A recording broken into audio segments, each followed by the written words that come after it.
like reasonably good on our batteries. We'll cross fingers on everything as we run into evolution hour again. Weather's been up and down here in Spokane. I was going to mow the lawn today, but rain started coming in, so it's been a quirky little time. Anyway, as promised from last week, we are going to be discussing Nathaniel Jeanson's treatment in Traced and also in a video that he did a little bit earlier on the red record, which you can easily admit to never having heard of. I'll put there's various spellings of the thing, and I'll put it in the little side chat in here. Come on. There we go. Hi, Barbara. The Walam Olum, or the red record, everybody that watches the video can be excused for never having heard of it because it's quite obscure, but it's a fascinating little piece. It started out back in the 19th century and put forward by Constantine Rafinesque, who died in 1840. And it was treated for many, many years as a perfectly legitimate translation of supposed bark. I think it was, this is around the same time as the Book of Mormon Golden Tablet, just on bark, that Rafinesque offered. And it stayed fairly well received down into the 1950s. Oh, hi, Lamont. Yes. Cheers for caffeine. Into the 1950s, when doubts began to circulate around the little thing. And for one thing, Rafinesque had some interesting spin on this supposed red record, which related to things like his theory that the Native Americans came from Atlantis. And he didn't particularly like the Mormon version of things where they're coming over as lost tribes of Israel. So you have to remember the context in which all of this was developed. By 1995, David Oestreicher had done a doctoral study on it, which basically disintegrated any credibility that the red record had.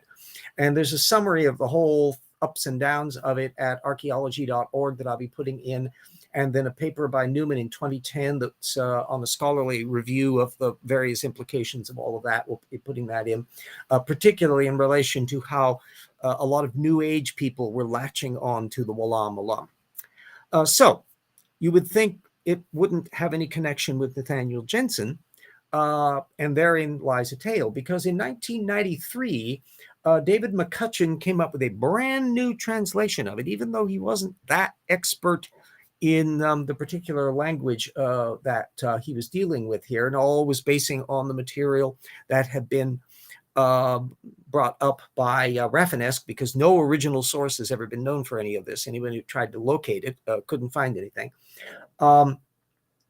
And then it was fielded a lot in our century by creationist Robert Malone. So it's very possible that Jeanson found out about this record via circulating in the Robert Malone orbit somewhere or other. At any rate, it's an absolute Looney Tunes bit for Jeanson to coming out as late as he is, jumping on the sinking bandwagon of the red record. Why is he doing this? Well, in part because his compression of the genetic data, which we've been going over for week after week, basically pushes the American Indians way late in the arrival in the Americas. And in Jeanson's big slosh mythology, then this corroborates the idea of late coming Americans that are kind of indicated in this version that McCutchen has, which also is very biblically. It has a much more context that's friendlier to the interpretation that they're related more to Noah's bunch. He had done an interview, Jeanson had, with Ken Ham, I think, in a video, and I'll be sticking some. We're going to be covering a lot more of this in Rocks for Their Volume 2, because it comes up in the whole bit about the attempts to put in legends of the flood in previous times.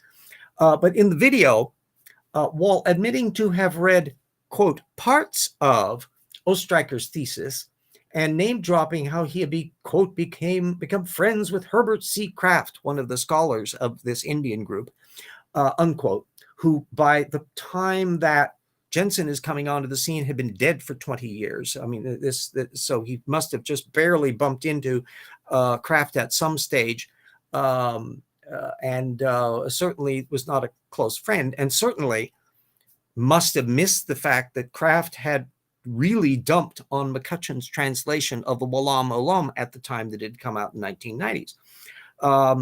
So how does he deal with all of this?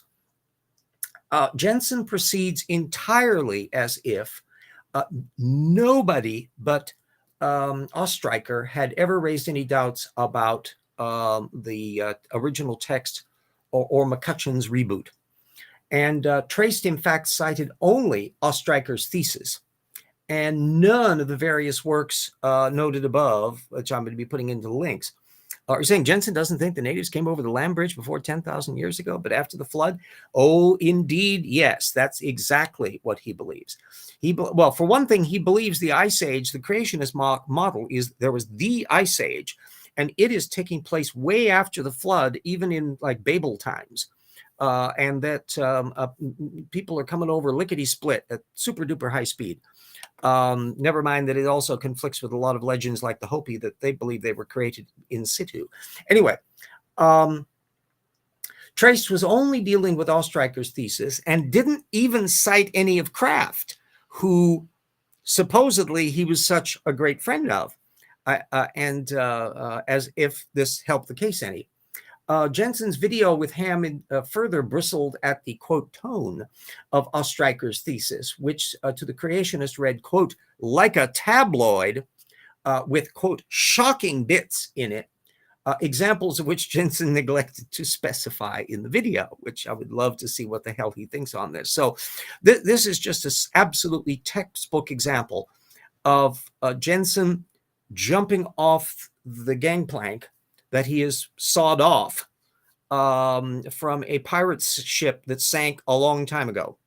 And Jeanson's practically unique in the creationist field as to still trying to push this thing up, although down in Malone creationism land, farther down the road, it keeps on popping up all the time, but it doesn't get discussed all that much in the regular creationist literature. We'll be reviewing all of that. Oh, can't see your face on my phone? Well, it could be argued that that is a positive benefit, not being able to see my face on your phone. So what can I say? Part two of the show relates to the ongoing attempts by Guliuz's ICR to push his CET, Continuous Environmental Tracking Alternative Natural Selection. And a piece by Sherwin, Frank Sherwin in 2021, which I'll be linking to, dangled a 2015 paper by Stove on how centipedes were living in a deep, dark cave. And that in Sherwin's view, centipedes have always been centipedes. And he skips any idea of actually offering any systematics in the baromenological context, young Earth creationists, to explain, were they on the ark? How did they survive the flood? If they weren't aboard the ark, if they were aboard the ark, how exactly did they manage to get here into the various locations that they are? What's their biogeography? There's a whole bunch of stuff to deal with, which, surprise, surprise, none of that is showing up in him. And there would be an awful lot to deal with. There's a 2013 paper by Pereira on 27 segmented species. In other words, the number of segments in centipedes varies over a great deal. There's a whole bunch of material. Alas, I couldn't find Koch and Edgecombe's paper from 2012, Open Access, although I was able to get a hold of it. I'll just stick that up there, assuming, of course, that that comes across on your end. But that one analyzed the evolution and structure of the little mandible system in centipedes, going from one group to the next. And a bunch of phylogenies have been done, and all of which put centipedes back a long way. Some more stuff from, just to show you how many critters we're talking about here. there's a lot of phylogeny to play with, and you can see across the border at the bottom that we are also talking about hundreds of millions of years in terms of where these things are showing up in terms of both the genetics and the paleontology.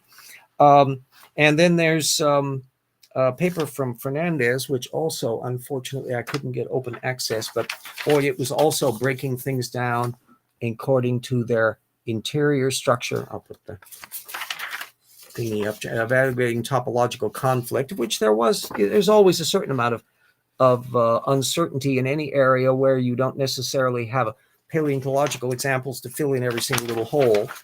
What that text paper is up on, oh, whoops. I keep on forgetting to drop off the, yipes.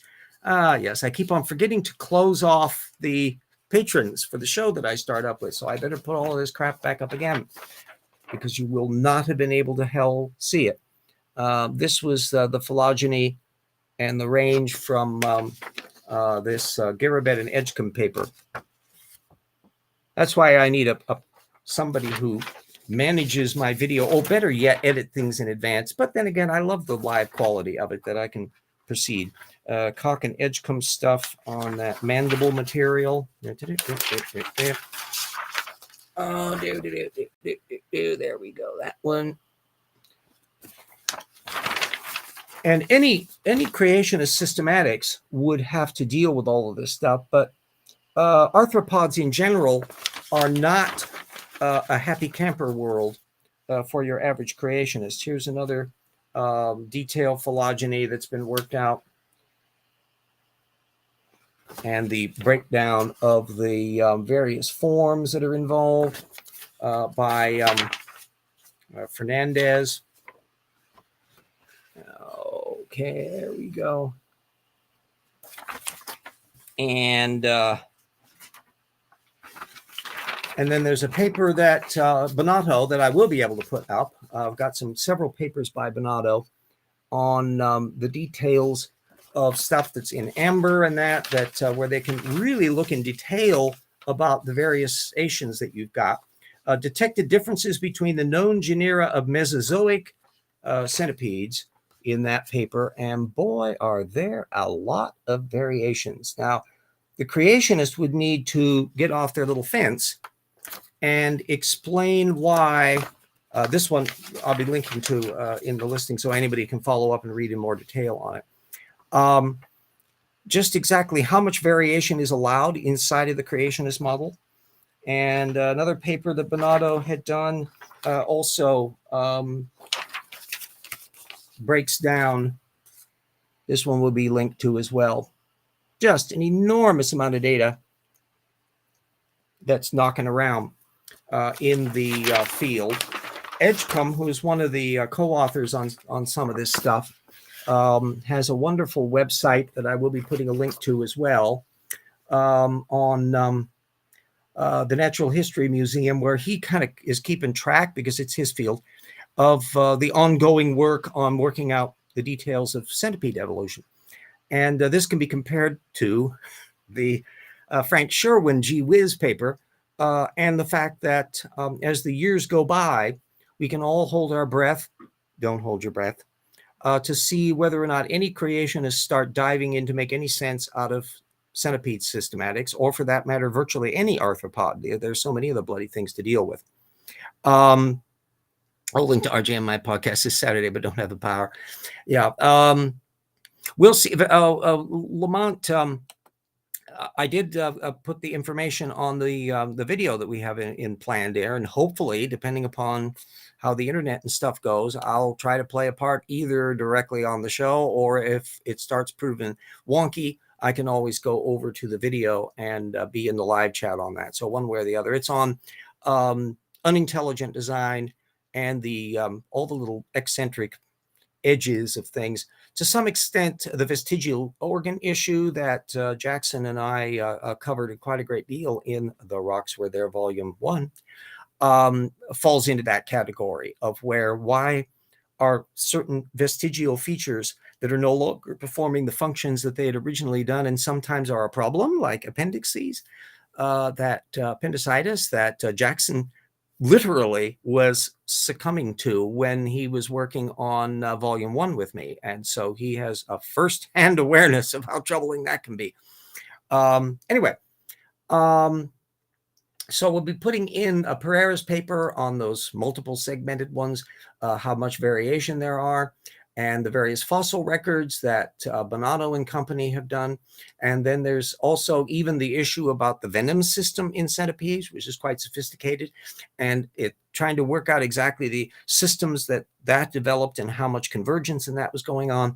There's a paper by Dugan from 2017 that I'll be putting a link up to, which took note of how little work had at that time been done, and it hasn't really changed too much since, on the embryonic development across the various taxa. And in order to be able to make sense out of the evolutionary history of something as intricate as these multi-legged centipedes, you're going to have to see the genetics, you're going to have a good fossil record, and you're going to have to working out the details of their embryology to see how things are connecting up and what genes are activating at particular points.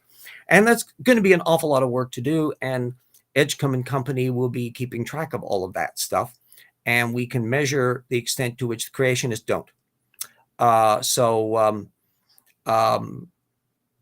It's an ongoing process of observing the hit and run nature of creationist apologetics.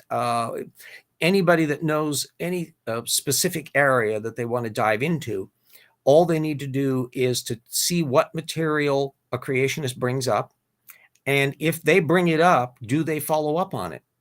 And with very few exceptions, no, they don't. The only extent to which they do, air quotes, follow up is by repeating the same thing over and over and over again. And so you'll get daisy chaining of where the same example will be brought up year after year after year, but why not follow it up with more recent material? Sometimes you have a few types, Brian Thomas to some extent, David Capege and others, who are just pouncing like vultures on every single technical work that seems to be coming down the pike.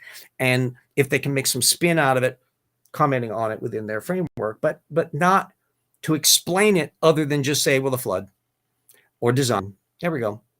But none of it gets to the level of being predictable. Oh yeah, let's put a little thing up that so that will be visible. 7 p.m. Eastern Daylight Time, 3 p.m. Pacific. No, that would be 4 p.m. Pacific. There's 3-hour time difference between the East Coast and the West Coast. So 1 hour after that, 4 p.m. Better be 4 p.m. 3 hours. And so this is an excellent measurement. Centipedes, of course, arthropods in general, the terrestrial arthropods, marine arthropods, there's just a hell of a lot of them out there, a huge number of families. And because the creationist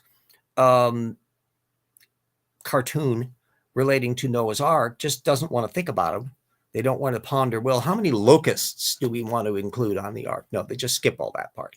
So basically, they're leaving all the arthropods to fend for themselves, which it means also bees, wasps, all the various ants, tens of thousands of species in each one of those categories, and then the vast number of beetles that are out there, and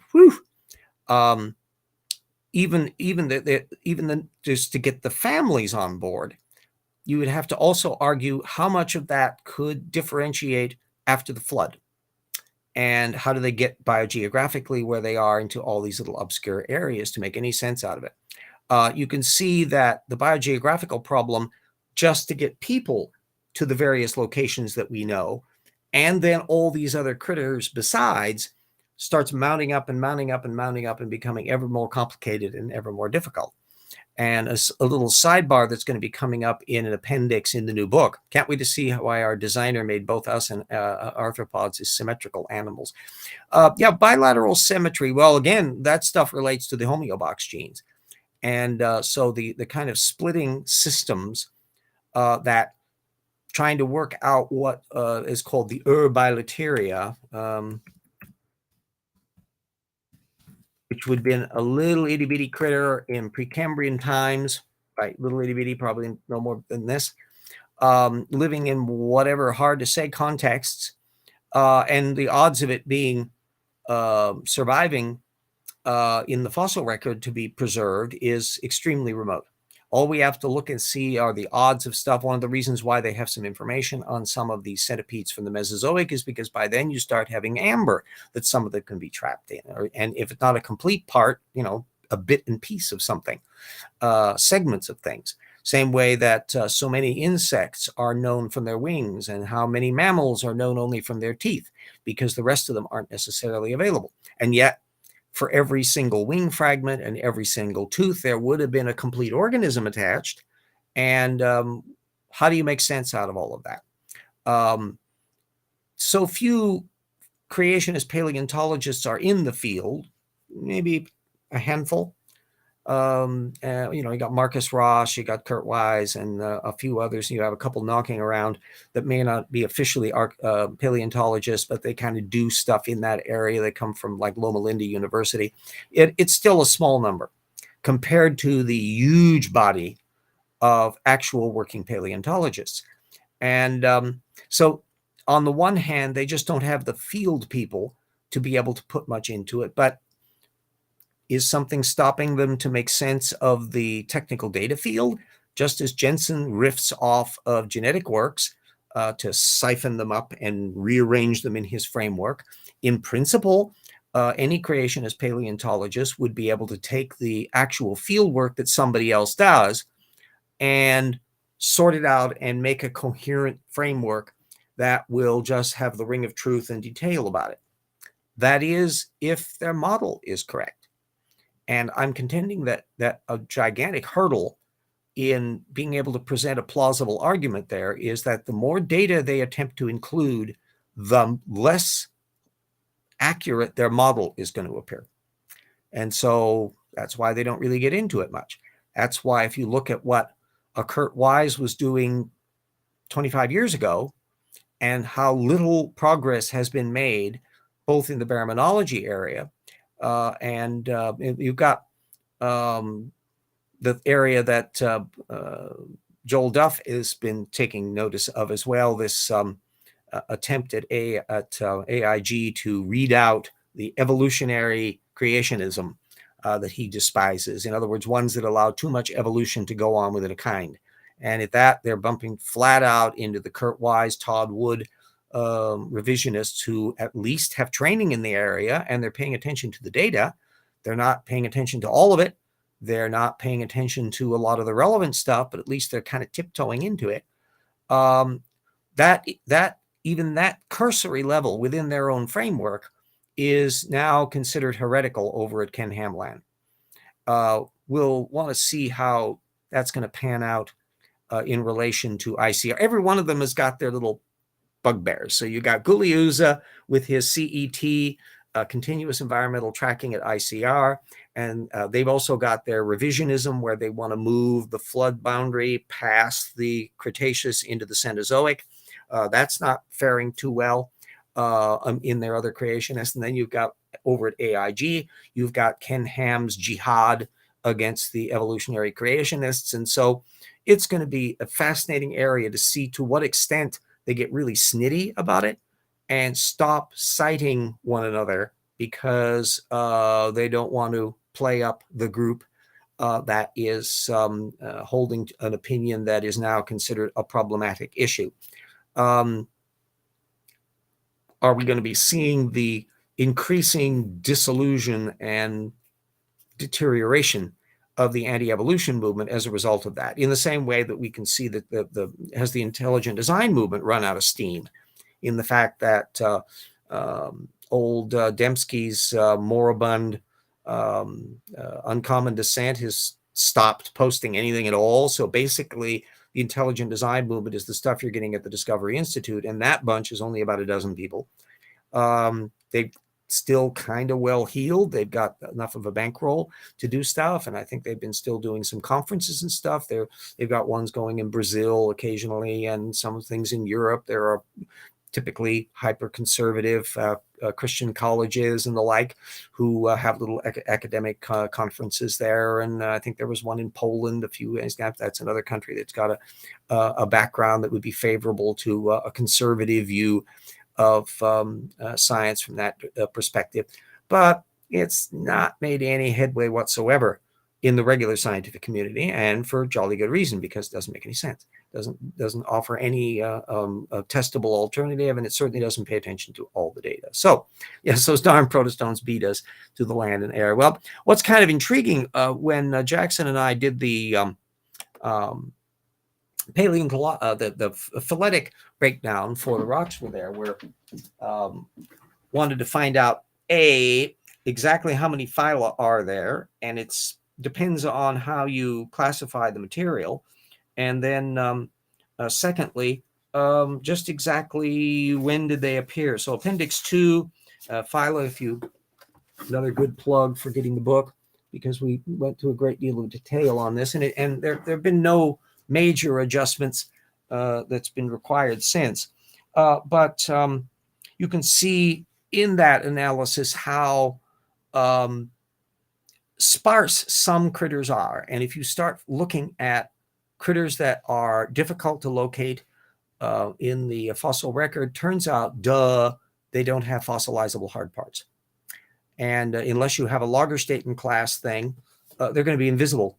So a whole bunch of critters will be ones, and if they're extremely tiny, you're out of luck for finding a lot of that. And I've never seen a creationist, intelligent design, or young Earth who really has any grip on that aspect. Air travel on 3 on our side of modify ions with arthropods, nothing like, screw that. Yeah, and you would think that given the in quite considerable amount of time that creationism has been in the bit, modern young Earth creationism was starting to get traction in setting up research journals and all that, and they had tremendous ambitions for being uber scientific in the 1960s. Well, that's 60 years ago. That's almost my entire life. I was just a little kid at the time they were starting to get their sea legs going, and in all of that time, we can see that they've gotten much glossier in terms of their production values. They've got cute little magazines like the Acts and Facts with fewer and fewer issues now, and a scattering of a few journals that are still publishing articles, and they still have little conferences every once in a while. But are they making any progress in clarifying their view, in achieving some kind of headway in the way that plate tectonics did with lightning speed, starting around the same period? You have a thing where it was practically like a light switch that went from poo-pooing continental drift because they couldn't figure out a mechanism for it, to discovering the mechanism, seafloor spreading, and kaboom, within a decade, it was now just the way of looking at it. That's because when you get a new paradigm shift in that way, you then leap forward, and now we're just a staggering amount of work that's been done over the last 50 years in that area.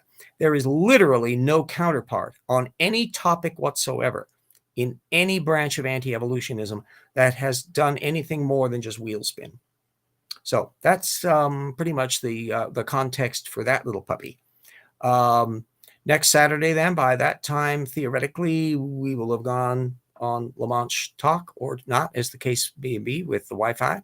And I can give a little report on how well that went and what kind of reactions we got and all of that. So continuing work on Rocks Were There Volume 2, and continuing work on the side on Paralogs Book 3. And I'll be able to judge how far I am on the Paralogs thing by this holiday Christmas time. If we're sailing down the Mississippi on the riverboat with the poor Russians who are dying of radiation poisoning, then I'll be about halfway through the cycle, and that means that I have a good chance of getting this third Paralogs novel done by later 2024. And we'll see how we are on if I can keep the Rocks Were There Volume 2 with all the material that Jackson has within the same bulky format of Volume 1. I don't want to have to spill over into another one. I do suspect that by the time we get around to the Evolution of Religion book, that one could theoretically be a 3-volume thing, because I've got a ton of stuff. And I know Jackson has an enormous amount of topics that we want to discuss, and we want to be broad about it, be discussing more than just the Judeo-Christian context. There's an awful lot of religion that's going on that needs to be dealt with, and then all that material on prehistory. There's a lot of stuff to deal with it. Oh, yes. Yeah, well, that's as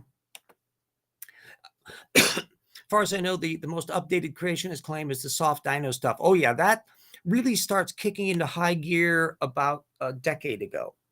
And it's been staying as a continual drumbeat as I'm cataloging for my part of the Big Slosh chapter, where they just won't let it go.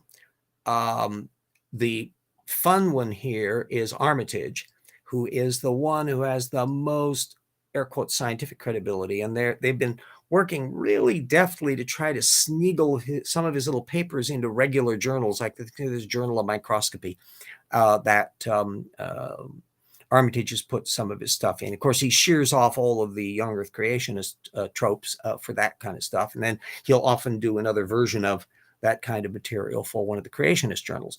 But one of the fascinating bits that is serious doubt relates to his Triceratops horn, which there's a good chance it's not a Triceratops horn at all, that it's a bison, and therefore much, much, much more recent than any dinosaur would be. And therefore, a lot of the material, it relates to a constant hyping up of what kind of tissues are. Joel Duff has even started a whole catalog of creationists who are honest or dishonest on that soft tissue claim, as to whether or not they mention the facts in the detail fairly, or whether they hype it up. And the thing that I noticed, and anybody who wants to follow up on this issue in other areas, if you encounter somebody who decides to bring it up, is to say, do they mention how big the samples are?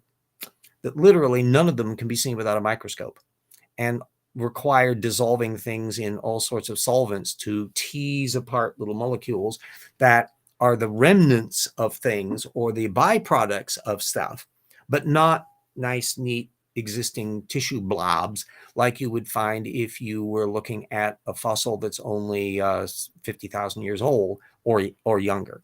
And indeed, we now have the situation with organisms that are younger that they can pull full DNA off of that stuff, where you can't do that when you're looking at extremely old stuff. And no creationist has offered any argument that you can do that. They wriggle around that little bit by saying, oh, they found some DNA in a thing. Well, no, they found little tiny snippets, because yes, the DNA molecule breaks down over time, but that doesn't mean it all does it like every single link. It's that fractally, segments of it are going to gradually disintegrate. And the older it is, therefore, the more you are just getting the little atoms knocking around and the little linkages in the nucleotides and that, and not something that's sufficiently connected that you can do any reasonable sequencing. But the atoms haven't disappeared, just as every single hydrogen atom in you and me has gone on since the Big Bang. There's no new hydrogen being made in the universe. It's all stuff that occurred in the original formation of things, and it's been shuffled around since. Same thing for any of the early branching atoms, carbon and all that are all extremely old, and they just get reconfigured as molecules move along from one to another. And some connections are extremely stable, and others are squishier. And the details invariably get misrepresented by particularly Brian Thomas. Nobody has been more vomitously prolific on that soft tissue issue than Brian Thomas.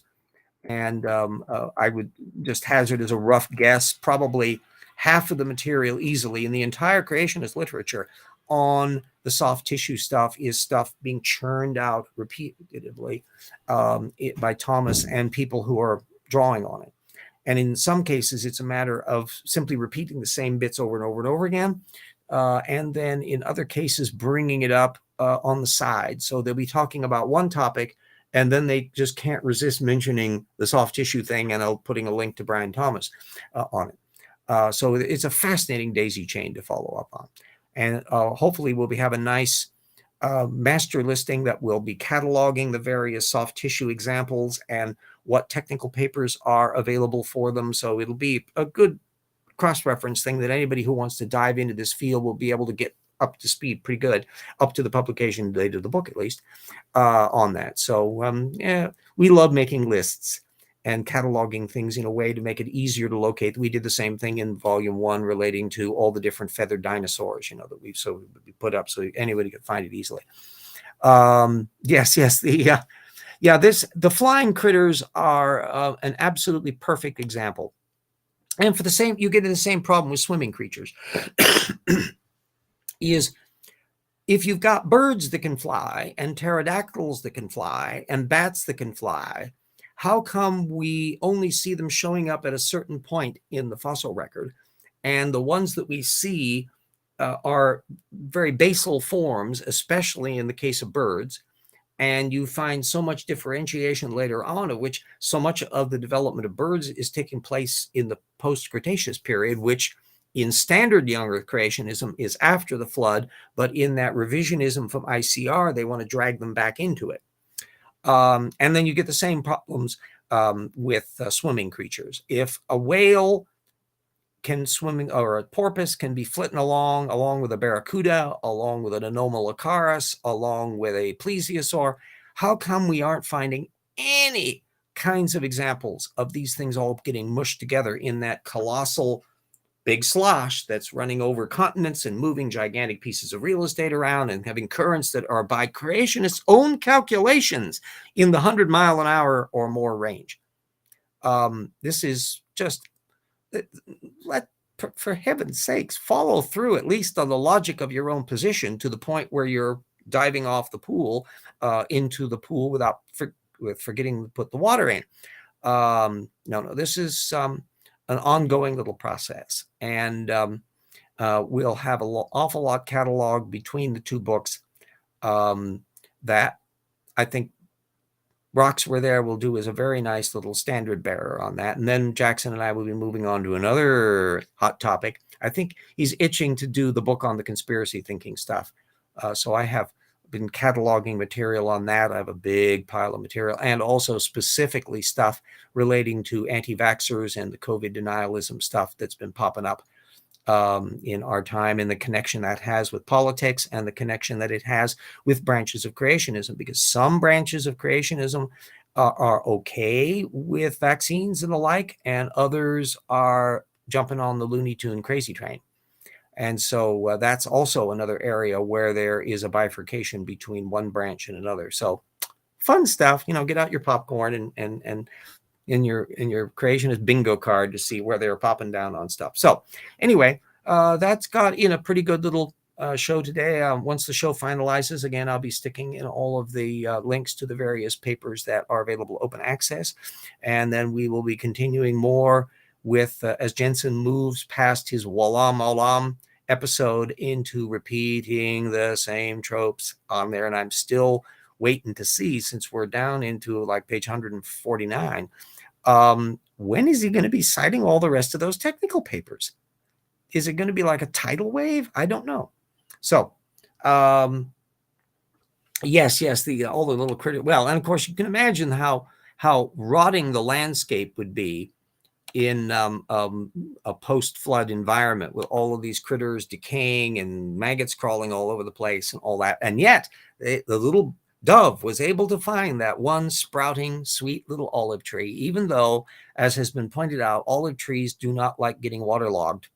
So there's something fishy about this picture. It makes cute movies, but especially if it's got Russell Crowe in them. But boy, it isn't fitting in on the science category. So anyway, everybody stay safe. Watch out if you're in areas that are getting tornadoes and all of that thing. The tornado season is just terrible. And you've got fires now up in Canada that are hitting like everything. And we'll see what the hell is happening in various other spots, let alone wars and famines and Sudan all up in arms and blah. People really need to settle down and stop being stupid. But unfortunately, human beings are really prone to do that. So, which will be an element that we'll be discussing in the future books, and that as to why that kind of is a pathological problem for us. So anyway, see you all hope on Saturday, and then our next show, Monday morning, internet willing. Do not accept any wooden penguins. Stand